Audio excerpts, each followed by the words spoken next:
So here's a question for you. If you found out one of your favorite bands ever intentionally tried to sell out, would you like them any less? Would it even matter to you? Well, today's band was accused of selling out by an ex-band member. He said that they cared more about the money than the music. After just one commercial album, What is going down, world? Welcome to the 40-year-old FUQ Boys podcast. I go by the name Black Pegasus, and today I'm checking this out, man. Professor of Rock. Who do you think he's talking about there? Who do you think he's talking about there, you guys? I saw the thumbnail. It's Journey. And first and foremost, I'm about to check out this video from Professor of Rock, okay? So you guys need to go to his channel and like, subscribe, and check out this video, or he goes crazy with these videos, and you guys have been telling me I need to check him out. And I saw this thumbnail with Journey, and you guys know I'm just not up on game in the rock space, the country space, and like my channel's been getting pretty popular from checking out, old school rock or country and stuff, but Journey is just, is at one at the top of my list. Anyways, a bunch of you got to check out Professor of Rock, okay? And that's what I'm doing today. So let's just give him his freaking actually let's get the damn video started. Like, share, comment, subscribe, and let's go. 40-year-old boys are back in town. 40 boys are back in town. 40-year-old boys are back in town. The boys are back in town. 40-year-old FUQ Boys podcast. Malt liquor for your ears. 40. All right, you guys, let's get this logo down and pull the video up. Don't forget, support the original content on the channel. I'm a hip-hop artist, so I put out music videos. I'm also working on some original style content on YouTube on different channels. When you support it, we can produce more of it. And you guys know I got a newborn, just moving into a new office, blah, blah, blah. So there's been a lot going on. But I'm telling you, by the end of this year, you're going to see a lot more original things from myself, this channel, and the other endeavors. When you support it, we appreciate you. Shout out to the members on the channel. If you want to become a member, link in the description. There's never obligation, but you do get access to these reactions, early perks in the live streams, etc. Now, again, I can't say this enough. I'm subscribing right now. Subscribe to Professor of Rock's channel. Hit his videos with a like, but do me a favor, because if I watch this whole thing, I hope he doesn't get mad, right? Because he took all this time to make this content, and I understand as a content creator, and I'm going to watch it, have my conversation, The least you guys can do if you watch this video with me is go to his channel and check out some of his other original content. This dude drops bangers. Like, if you really, and this was funny, I feel like I'm in rock school, right? The school of rock, because I know I'm a rapper, man. I knew nothing of most of the stuff I react to. So I'm getting a lot of history lessons from you guys in the comments, and I'm sure I'm about to learn something from this brother man right here. So let's see what's cracking here. Icons. Oh, yeah, the title is Icon's Girlfriend Cheated on Him Right in Front of His Face. Got even with 70s hit. And it's funny because the dude on the cover is Steve Perry, Journey. So I'm pretty sure this is about Journey, but let's go. Let's go on a journey. So here's a question for you. If you found out one of your favorite bands ever intentionally tried to sell out, would you like them any less? Would it even matter to you? Well, today's band was accused of selling out by an ex-band member. He said that they cared more about the money than the music. After just one commercial album, he quit. And I'm sure he would have hated the next album even more, since it featured an undeniable mainstream breakout single, one of the most gut-wrenching songs of its day. This track is all about how this lead singer's girl cheated on him right in front of his face. It became so popular, it served as the catalyst for a decades-long career of worldwide superstardom. Really? Sellout or savvy rockers? Either way, I don't think you could love their music any less. The story is coming up next on Professor Rock. Bruh. Look at his production. I got to step my game up, you guys. Anyways, I'm here for it, man. I'm excited to hear what he's talking about. That whole intro, I'm like, what song is he talking about? That's about a girlfriend cheating? Well, okay, let's go. Hey, music junkies, Professor of Rock, always here to celebrate the greatest artists and the greatest songs of all time. You know, if you remember flipping through the TV guide Oh my God. to figure out when your favorite shows were going to come on, Oh my God. the 3 channels that you had back then before cable, I guess you had PBS too, you're going to dig this channel of deep musical nostalgia. Make sure to subscribe below right now. I know you'll find something to dig on the channel. Click the big red button and click the bell and all that good stuff. I'm also wearing my Smith shirt, courtesy of Chaos Records. Check them out in Covina, California, a great record store. Also, check us out on Patreon, where we have even more content. That helps us keep it a daily channel. So I'm excited to return to another one of my favorite shows that we do on this channel. It's called Breakthrough. We haven't done one of these in a little bit. In this show, we break down songs, albums, or events that kicked open the door to an artist or band's career and gave them the... This is all stuff that obviously is going on his channel, but I'm playing it because I'm watching his content, so I should be like, hopefully you don't get bad at this, man, because I know us reactors get a bad rap, and I guess I could have went and tried, you know, but I'm like, look at it like this. He's the professor, right? I'm the student. We should collab. He should give me a pop quiz of like how I just keep reacting and studying these videos, and then it's like, Professor! I'm like, who is known as The Voice? Steve Perry. See, I learned, you know what I'm saying? I'm learning as we go. Let's go. The momentum to rocket to long-term success. On today's episode, we're featuring Journey and their heartbreak classic, Lovin', Touchin', Squeezin'. I've never heard that. You know what? Journey's breakout moment, that really occurred over the space of 2 albums. Kind of unusual. It began with her multi-platinum 1978 album, Infinity. But strangely, that record didn't have a hit single on the radio. Not a top 40 one anyway. So even with the commercially successful album in their pocket, Journey's breakout really wasn't complete until they released Lovin', Touchin', Squeezin'. That, of course, came from their next album, 1979's Evolution. That's when this band really hit the big time.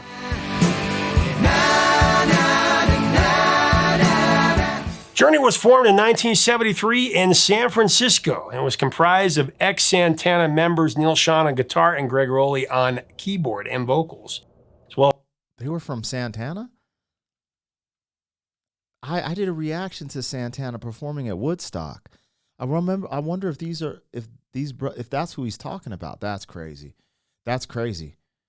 I got to look that up because he said Santana, right? That's what he said. Journey was formed in 1973 in San Francisco and was comprised of ex-Santana members Neil Schon on guitar and Greg Rowley on keyboard and vocals, as well as bassist Ross Valerie, guitarist George Tickner, and drummer Prairie Prince. Initially going by the name the Golden Gate Rhythm Section, the band would rename themselves Journey by New Year's Eve in 1973 when they debuted at San Francisco's Winterland Ballroom.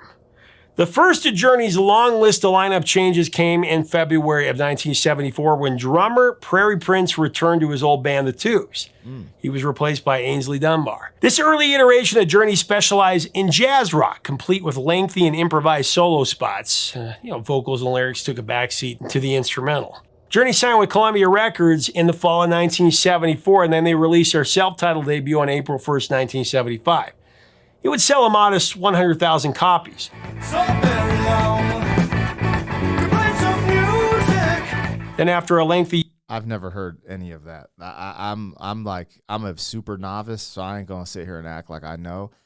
I've just been reacting to Journey videos on YouTube, some of their big stuff. Obvious, I had heard Don't Stop Believing, right? But other than that, I didn't hear Faithfully. Isn't it Faithfully Yours?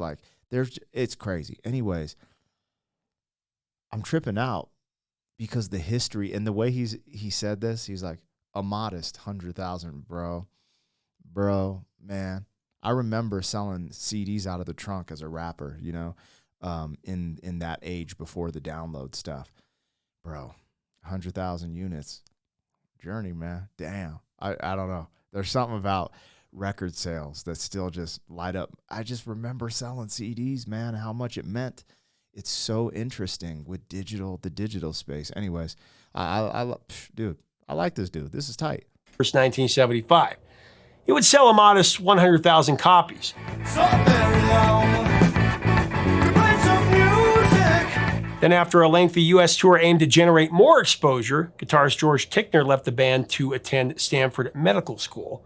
This was in April of '75. He was not replaced, and Journey continued forward with just one guitarist. That's all they really needed. Journey's sophomore album, Look Into the Future, that dropped in January of 1976, and their third LP, Next, was released in February of 1977. However, sales continued to disappoint, and Journey, as of yet, had failed to land a single on the Hot 100 at all.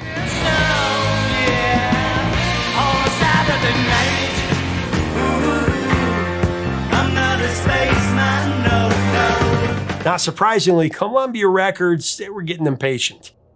The record label demanded Journey get a frontman, and following a brief tenure by Robert Fleischman in 1977, the band settled on the man who would come to be known simply as The Voice. Talking about Mr. Steve Perry. Officially joining the band on October 10th, 1977, Perry was the piece that Journey needed to put them over the top for sure. But adding a lead singer into the mix wasn't the only change. The band also decided that they needed a musical overhaul to attract a larger audience. They needed to go commercial. Looking back, Neil Schon summed up their mindset saying, and I quote, "We wanted to be successful, we wanted to compete, and we took the steps that we thought were right to do so. We're not copying out, we're just trying to make money. Otherwise, you can't live." Yeah, of course. Never understood the sellout thing. I mean, to a point, right? So the band recharged their course in the direction of highly sophisticated arena rock. For their next record, 1978's Infinity, they brought in Roy Thomas Baker, who was fresh from working with the Cars and Queen. This is so crazy. This is actually fun to watch. I don't know if I should waited till I was in full form, meaning like all of these musicians he's mentioning, I'm starting to react to, right? Like the Cars, Queen, you know, but I'm learning mainly from the comments. Every now and then we'll pull up a Google joint in my reactions and read it. But this is just cool to hear. Like, anyways, there's a lot here. I'm going to let it rock. He talks about this sellout thing. And I want to talk about that because I'm a rapper and a hip hop artist. And I've been in this place where I like selling out like is like the devil, right? It's like being a purist in hip hop. There's these, and sometimes that was to my own detriment. And then I had homies where it was really to their detriment, where it's like they had this moment in time and they just kind of fumbled the ball because of this concept of selling out or going commercial. And it's a really interesting concept, right? Because there's a difference between like making hits, going commercial, and legitimately like selling your soul to do that. I don't know. I think there's a conversation here, but I want to listen to this a little bit more. This is really cool. This dude is crazy with his whole. That's why he's the professor of rock. He's dropping some history. I wonder how much of this he knows. Like how long he's been studying all this stuff. Like what can he just gut off the top of the brain? Does he study for specific videos? How he puts this all together? But this is amazing, man. And for someone like me who's not, has no clue, this is really good.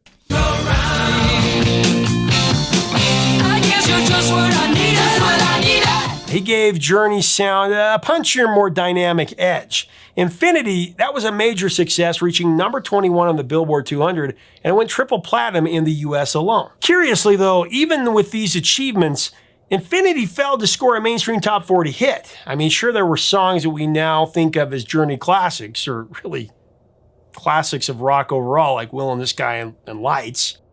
But both of them failed to even break the top 50. They stalled at number 57 and number 68, respectively. Ooh, the wheel in the sky keeps on turning when the lights go down in the city. You know, but both singles got them radio play, and the band members were thrilled with the success of their new style. Well, most of them, anyway. Turns out drummer Ainsley Dunbar, he was anything but thrilled. Feeling like he'd sold his artistic soul to go commercial, Dunbar was 100% at odds with this new direction for the band. You make me weak. Ainsley Dunbar, who was an improvisational master, said, and I quote, "They wanted to play everything exactly note for note according to the record. I never wanted to do that, but I did that for the last album. It bore the shit out of me. They could never understand my freedom. They don't understand my playing." End of quote. That's him. Convinced that Journey had sold out with Infinity, he left the band on bad terms. This happened in October of '78. Afterwards, in a 1979 interview with BAM, he threw out this caution. You believe that financial success is going to do it for you, but it never does. All the financial success in the world can't touch your artistic feeling. An artistic purist to the core, Dunbar said that getting out of Journey was the best thing that ever happened to him. That's interesting because they blew up after.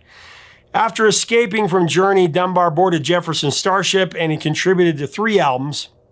As for the boys at Journey, they hired Steve Smith to man the drum kit and kept plowing ahead with their new direction. Yo, what happened to Dunbar?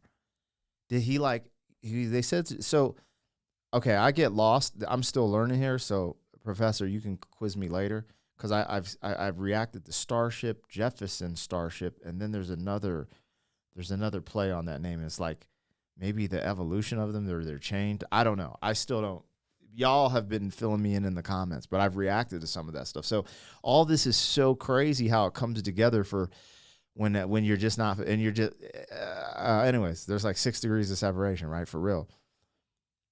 But I am kind of freaking out about Dunbar's story because I'm an improvisational artist. I freestyle rap off the top of the dome in the moment.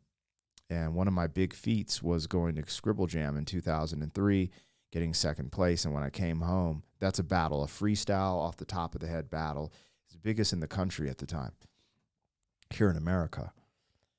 And I remember coming back home and my producer, Bass Jace, was like, all these people were coming to my concerts because I had what you would call the juice, right? I had the momentum, I had the notoriety because I just had a buzz in the streets because of these, like, ranking so high in the battle scene and being from Colorado. So when I get home, like, I'm doing shows and it's just like a lot of people are showing up and my producer is like, bro, like, you have to start making songs, because I wasn't writing in the typical format of 16 bar, 8 bar, you know, it just depends on the hooks. Some hooks are 4 bars, 8 bars, bridges, you know. I was just lyrical miracle, everything, right? And the people I was looking up to were underground rappers. And it's just so interesting because the part that Dunbar felt, I actually felt like when I started learning how to craft singles and make craft singles, no pun intended, or is that even a pun? Anyways, when I learned how to create singles, right? Stuff that could hit the radio or have more massive appeal, I felt like I started giving away a piece of my soul because I was all about being in the moment, improv, and just freestyling off the top of the brain. Fast forward to now, I'm very grateful for my producer because he did teach me how to write music and songs. And then on YouTube, I started freestyling again when we were watching Harry Mack. And I still got it, but I think there's life is, you know, I'm 44 now. I don't have all the answers, but I do think life is about a balance. And all the money in the world doesn't equate to your artistic expression and passion. And even when I'm doing these, you know, these reactions, and sometimes when I'm not having fun, I just take a step back because the passion I don't want to come up here and force things like, oh, I got to do this to hit these numbers or do this, that, and the other. Nah.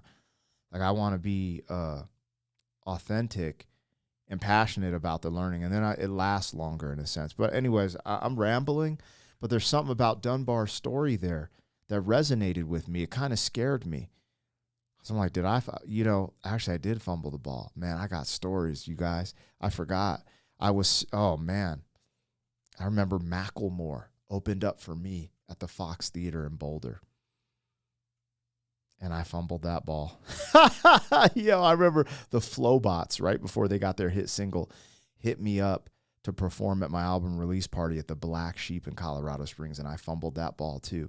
That was from a little bit of arrogance on top of, you know, this whole improv, like, I can make it by doing this. It's interesting. Anyways, bro, this is awesome. This is really cool. He's tearing you apart. For Evolution, Journey reunited with Roy Thomas Baker. However, Steve Perry would say in an interview with Sounds that the band wasn't so thrilled with his contributions on Infinity. Reportedly, they only consented to work with Baker again because they liked his engineer, Jeffrey Workman. Said Perry, and I quote, Roy was out driving his Rolls Royce or doing shopping half the time we were recording Evolution. It's really just produced by us and Jeffrey.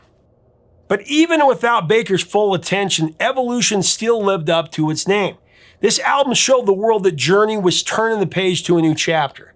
Its sound was pure, polished, American melodic rock at its best. According to Steve Smith, Evolution was a natural continuation from Infinity. The next step, he said, we wanted to just try and further grow on that Infinity's concept a bit more. The concept was good songs and a lot of vocals. But according to Steve Perry, Evolution wasn't just a progression in Journey's sound, but in popular music altogether. He said, and I quote, "So many people sound the same right now. Sit back and listen, and I think you'll realize that we are the most different sounding band. You cannot compare us to anyone. And by staying individual sounding, we're taking a big chance. We're trying to make our own statement. We're not walking into anybody else's shoes." And you know what? You think about it, that's exactly right. Journey doesn't sound like anybody.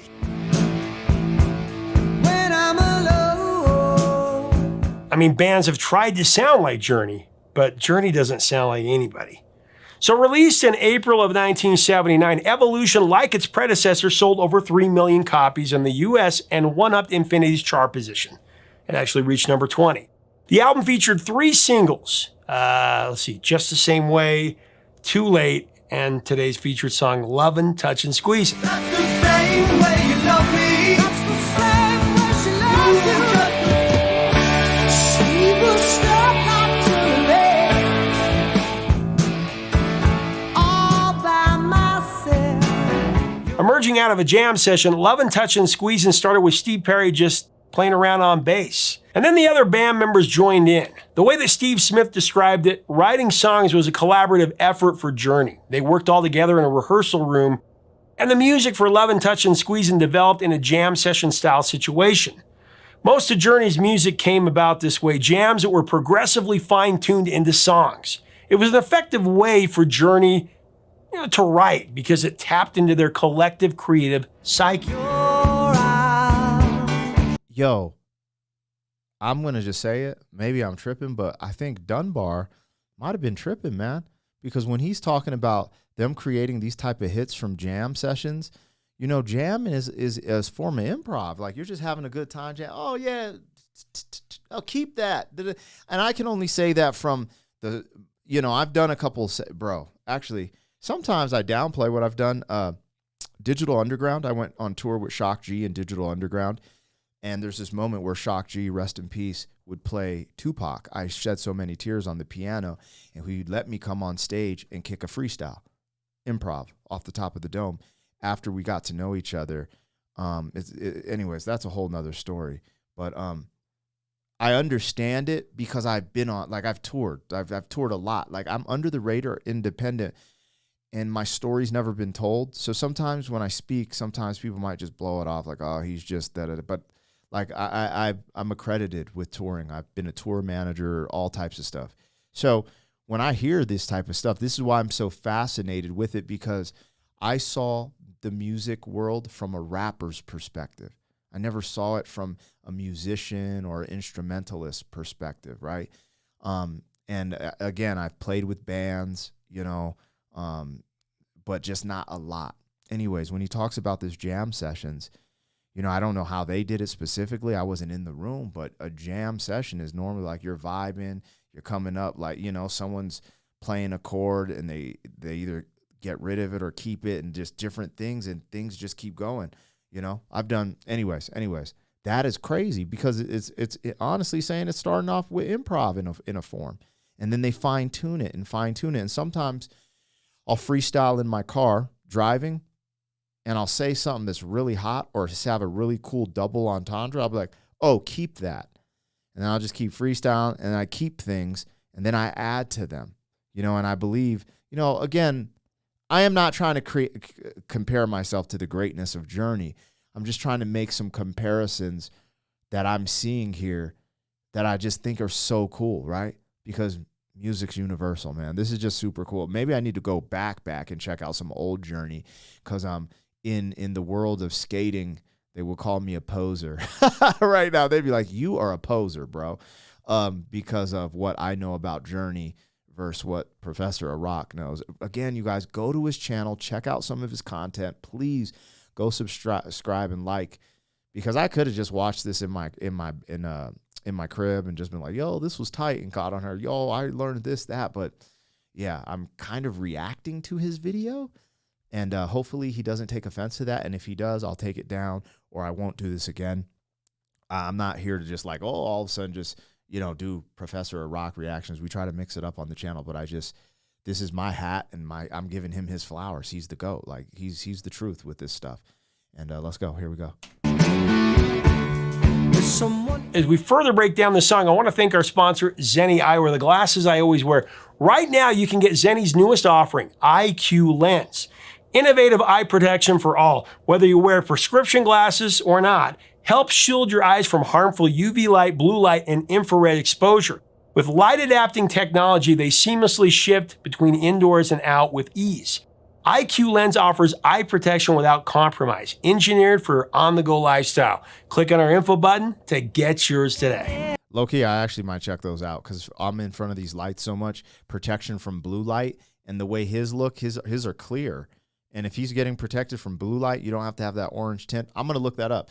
And shout out to him and because bro, I want him to win and make bread, and I'm reacting to his content. So if those glasses might help you out, make sure you guys go check it out.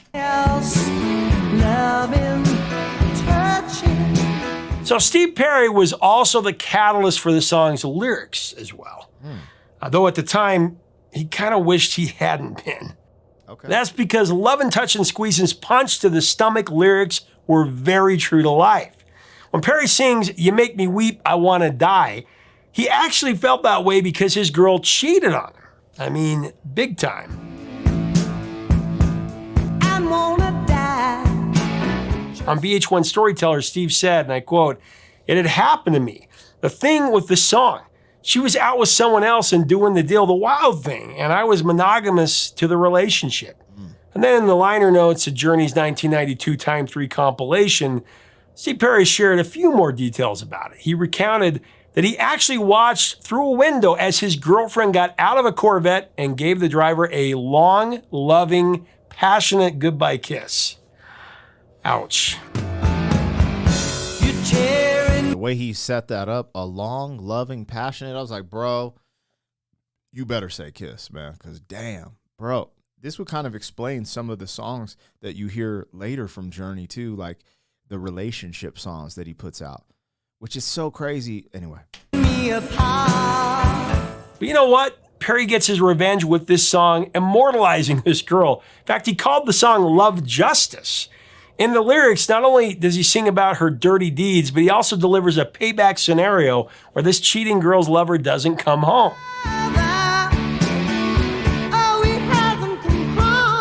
Because he's loving, he's touching, he's squeezing somebody else. Brilliant! And then after singing "Now It's Your Time, Girl" to cry, Perry launches into the song's iconic "Nah Nah" fade out, which sounds something like a little bit of a schoolyard taunt. As in, I'm taking this song to the bank and you're not coming with me.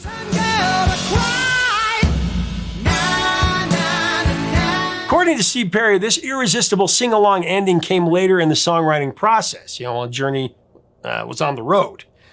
I guess he and Neil Sean were jamming backstage when all of a sudden, in Steve's words, the na-nas, they just suddenly came out.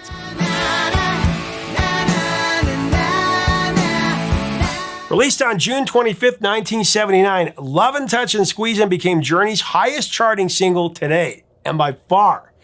It was the group's first single to break into the top 20.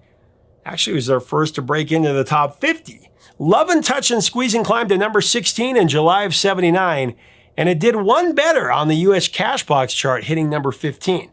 Internationally, Lovin', Touchin', Squeezin' reached number 37 in New Zealand and number 12 in Canada. The success of this song was a massive milestone for Journey, completing the break. That's crazy. I've never even heard that song, those little bits and pieces. Damn. There's so much going on through my head that what I wanted to say, again, and if you guys don't enjoy the dialogue and the candor we have here, go to this channel and watch the original. Don't get in the comments and complain that I pause and talk too much. Because that is, I was going to say annoying, but I don't care. So, but what I did want to say is this is making me look at the way I create music and write a little differently. I have some songs, some, let's say, fan favorites, at least in my region. I've never charted on the radio or anything. But there's certain songs you play at the end of your set because they're fan favorites.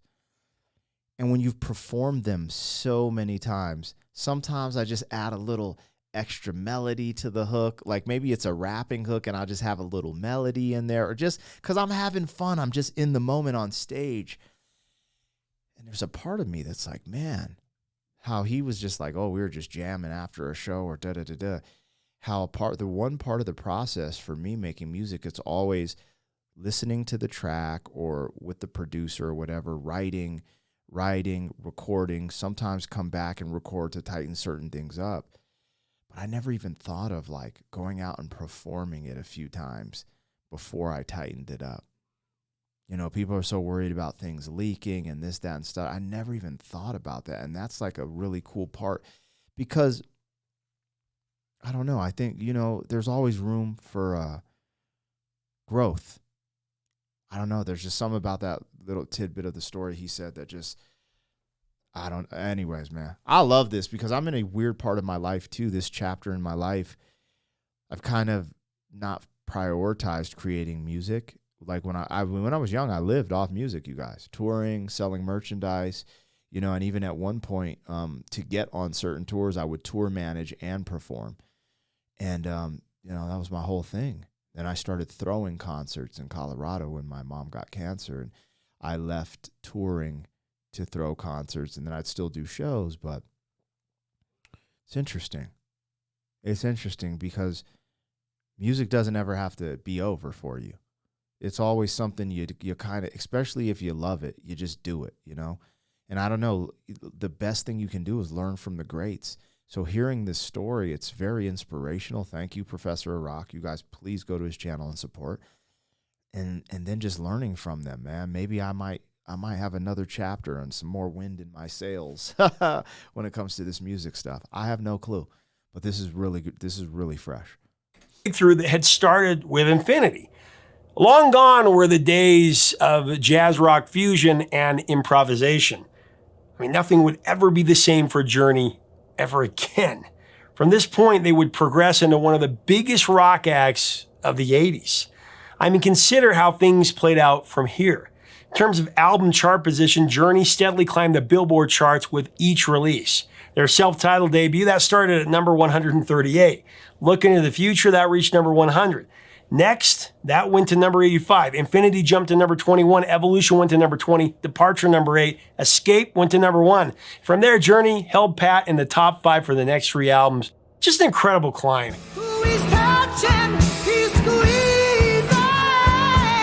And if you want to talk about single success, look no further than Journey's 1988 Greatest Hits. It's a perfect summation of the band's singles dominance.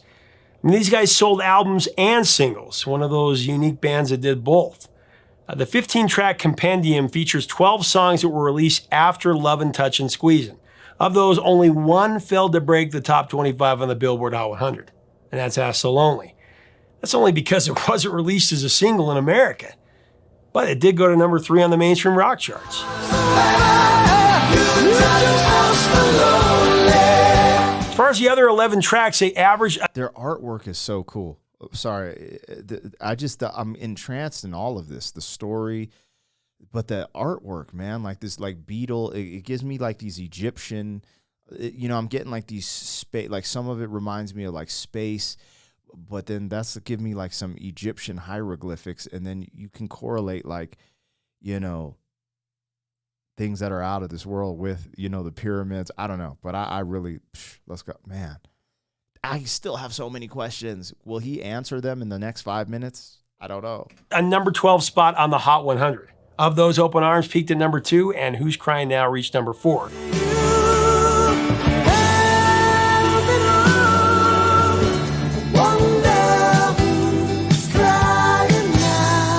And of course, Don't Stop Believin' was just named the biggest song of all time. Don't stop believing. Every track on this greatest hits collection is a classic. Don't Stop Believin', like I said, Separate Ways, Worlds Apart, Any Way You Want It. Easily one of the greatest hits albums ever. All right, this is the era I'm in right now. This is what I'm familiar with.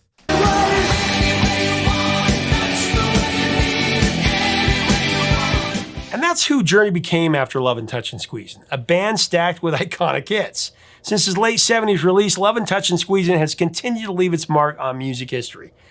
It's lived a long life in pop culture media. For example, it's appeared in TV shows like My Name is Earl, Freaks and Geeks, American Dad, and Glee. That's crazy. And it's been covered by bands and artists like Night Ranger, Yacht Rock Review, Better Than Ezra, Melissa Etheridge with Lindsay L. Foo Fighters even did it.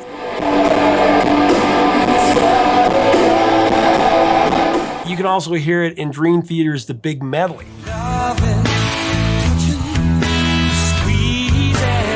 So let me wrap things up here with just one more story. I think this one will show just how uniquely talented Journey was back then, and is still, but back then. On July 28, 1979, Hold on, are you guys looking at this flyer? World Series of Rock.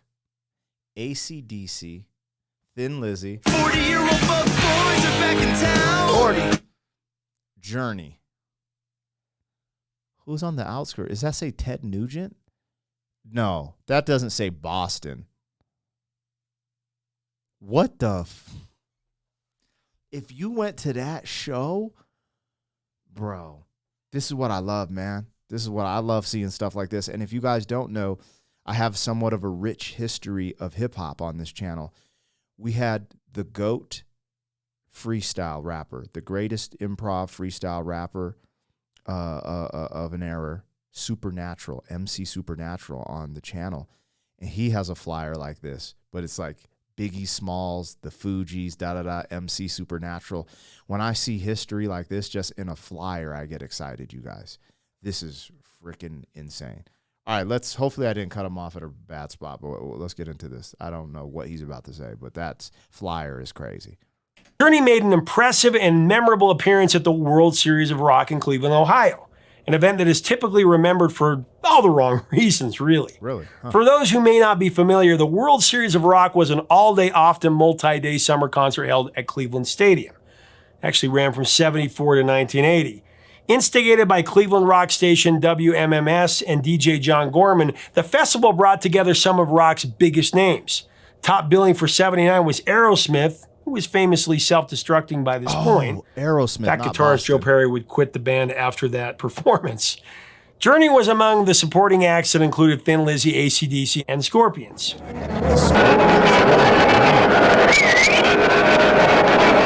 Unfortunately, chaos and violence cast a long shadow over the event, even before the first note was played.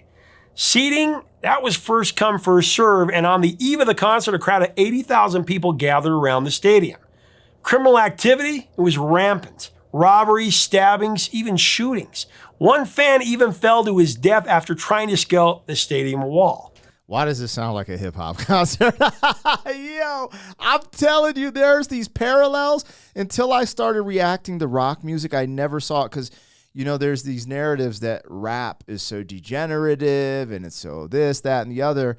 And I'm like, bro, listen to what he just said.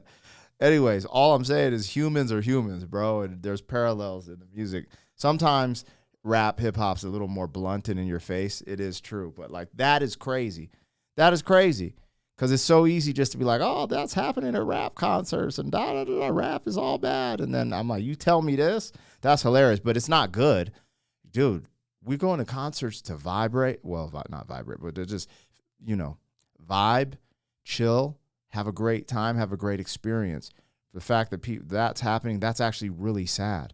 That's the sad part about the human experience that we've all experienced to some capacity. The rowdy atmosphere only escalated throughout the show. Drunken brawls broke out, and concertgoers tore the stadium grounds to shreds by the end of the first day. Sounds like Woodstock 99. The event got so out of hand that day 2 was canceled. And that had acts like Foreigner, Kansas, even the Cars played that day. Yet in the midst of all the mayhem, one band rose above it all. Journey. They were the calm in the eye of the storm, turning in a brilliant performance highlighted by their new top 20 single, Lovin', Touchin', Squeezin'. Yo, what is he wearing? The audience was absolutely captivated. Said Gorman about it, Journey just won the crowd over. People remember Journey at the World Series of Rock probably better than most of the bands because they were just highly entertaining. When you can take 80,000 people and put them in the palm of your hand, that's a pretty big accomplishment. His quote.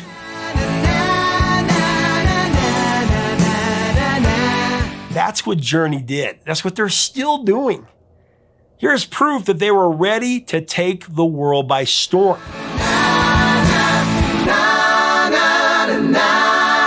This performance, along with Evolution and Lovin', Touchin', Squeezin', would cement them as superstars. With a wide array of hit songs, to Ainsley Dunbar's chagrin. But he was dead wrong here. Journey, they didn't sell out. Everybody else bought in.